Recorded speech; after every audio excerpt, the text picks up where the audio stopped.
मेरे साथ बातचीत करने के लिए मौजूद हैं बीजेपी के वरिष्ठ नेता राकेश सिन्हा जी। सर, पहलगाम हमले का करारा जवाब पाकिस्तान को दिया जा चुका है, लेकिन इन सब के बावजूद लगातार बयान आ रहे हैं। ममता बनर्जी बंगाल की सीएम है, उनका कहना है कि पहलगाम हमला सरकार की लापरवाही का नतीजा है। देखिए, भारतीय राजनीति में महाभारत की तरह शल्य है। शल्य का काम था कि जीती हुई बाजी को हराने की कोशिश करना। तो ममता बनर्जी आज उसी भूमिका में है। जब पाकिस्तान आज त्राही त्राही कर रहा है और 1947 के बाद पहली बार पाकिस्तान को एक ऐसा जवाब मिला जब पाकिस्तान उठकर खड़ा नहीं हो पा रहा है, भारत की ओर पाकिस्तान देखने की हिम्मत नहीं कर पा रहा है, उसके आर्मी चीफ का कोई बयान नहीं आ रहा है, उसके प्रधानमंत्री और बाकी राजनीतिज्ञ आज चुपचाप मौन धारण किए हुए हैं और अपनी हार स्वीकार कर रहे हैं, तब भारत की विपक्ष इस पाकिस्तान की उस भूमिका में है जिस भूमिका में पाकिस्तान स्वयं नहीं है।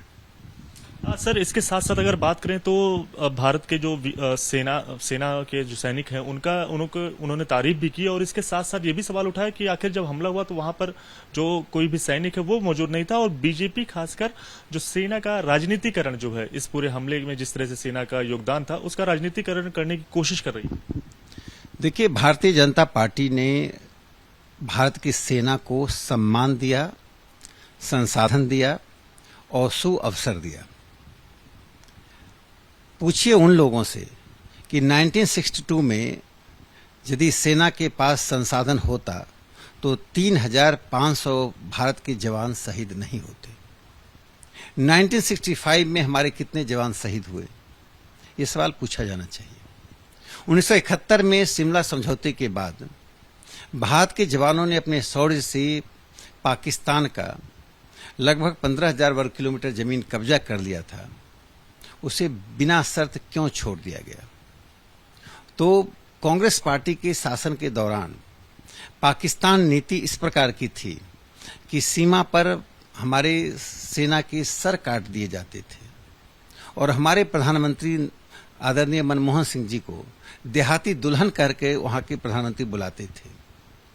आज भारत के प्रधानमंत्री नरेंद्र मोदी जी के नेतृत्व में भारत ने सैन्य क्षेत्र में शौर्य दिखाया है और हमारी ताकत पूरी दुनिया पहचान रही है, और प्रधानमंत्री जी के नेतृत्व में आर्थिक और सामरिक दोनों ही क्षेत्र में भारत आज दुनिया के विकसित देशों के कगार में खड़ा है। इसके साथ साथ अगर बात करें तो एनसीपी एसपी के वरिष्ठ नेता हैं शरद पवार जी, सर आपके सहयोगी भी रहे संसद में, तो उनका कहना है कि सर नेहरू के समय खासकर पड़ोसी देश जो है वो भारत के साथ आगे बढ़ते, भारत उनके साथ लेकर आगे बढ़ता था।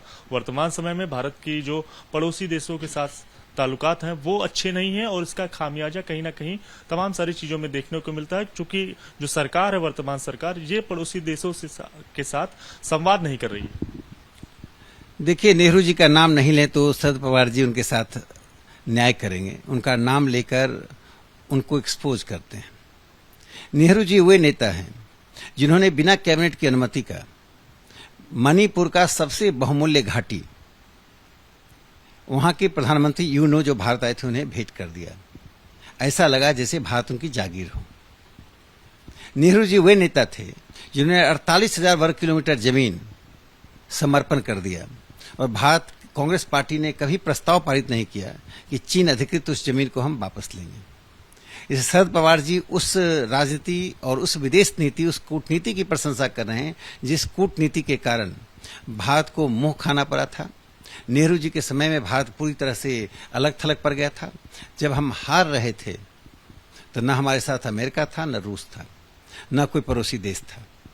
आज प्रधानमंत्री नरेंद्र मोदी जी की शख्सियत ऐसी है कि पाकिस्तान का इस्लामिक कार्ड विफल हो गया। पहली बार ऐसा हुआ कि टर्की को छोड़ दे, एक दो ऐसे देशों को छोड़ दे जिनके अपने कारण हैं, किसी भी इस्लामिक मुल्क ने पाकिस्तान का साथ नहीं दिया। यानी पाकिस्तान का जो भरोसा था कि इस्लामिक कार्ड के आधार पर भारत से लड़ेगा, वो निष्फल हो गया।